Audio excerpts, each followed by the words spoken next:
And the first thing I'm going to do is use the brand new 5% deposit scheme. If I'm in Sydney, it's a $1.5 million maximum buy price. And if I'm in Brisbane, it's $1 million buy price.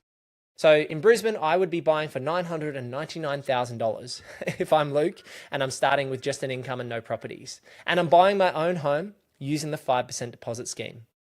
So I need 50 grand plus closing costs, and I need to be able to service the debt. So I go to my broker, who's Nevada from Q Home Loans. You can find them in the link of lots of videos on YouTube or on our website. But I go to my broker, I sit down, get the servicing, and I buy right up to the cap of $1 million property. And I probably use Purpose Property, or another good buyer's agent to help me do that if I need help. Or you can do it yourself, of course, if you've got the skill set. And so I buy that $1 million property, 5% down. The first thing I do is I buy an ugly duckling because I'm willing to put in sweat equity. So I'm going to paint and floor and weekends and landscape and all that stuff. If you want to go the fast track, you go that way. If you want to go the slow route, you buy a ready to move in property. Now I must make sure this property has upside. So I want to be able to add a granny flat or strata title. Ideally, I want to buy a strata title because we know that if we strata title a new property, and we do that in either personal names or trusts, you will be able to get negative gearing benefits, which is only in personal names anyway. So that new property is probably going to be in your personal name if it's a strata. And if it's a granny flat, well, that's on the one title anyway. So I buy that home with the 5% deposit. I then renovate ideally if I want the fast track. Then after 12 to 24 months, I go back to Nevada on Cube Home Loans, my mortgage broker, and say, hey, I want to add a granny flat to this property, or I want to add a strata title.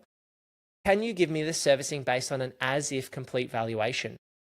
What that means is that this is what I used to do I worked for a property developer prior to starting the buyer's agency 5 years ago.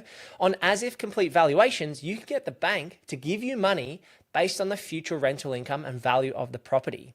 So the exciting thing here is if you say that granny flat's going to rent for $500 a week and it's going to cost you $250K, you can largely get 80% of that money from the bank 1 or 2 years later. Now remember, this is your own home if it's a granny flat. And so you've bought it for 5%, you've renovated it to add value, so you've increased your equity stake, and you probably put $30 or $40 or $50,000 doing it sweat equity, and then you've added a granny flat 1 or 2 years later, which now means the whole property is your own, and you've got it as a studio once it's built out the back. But then you might move out of the property, and if you've been in the property over 12 months and that granny flat's now been built for say $250K, you'd have to put about $50K of your own money down as the deposit to build the granny flat out. Now your own home is not able to be negatively geared because you've bought it after the 12th of May 2026, but it should be neutral to positively geared. And this is why it's a super strategy, because you can break into the market with a 5% deposit, you can add value to fast track your equity, you can then add a granny flat 1 to 2 years later using an as-if complete valuation, and then when you move out, the property, because it's on one title, is considered a 6-year CGT asset. What that means is you have a capital gains tax exemption on your own home for up to 6 years. Now you might be asking, Luke, but I rent out the house and granny flat separately. And that's correct, because when you built the granny flat, you owned it as one title. When you have a house and granny flat, it's one title. When you move out, you can legally rent it on 2 titles. So the cool thing here is you can then get that property to neutral to positively geared because you're getting 2 incomes once you move out. And if you sell that property within 6 years, it's capital gains tax free. Super cool. Or you move back in 5 years later and reset the clock.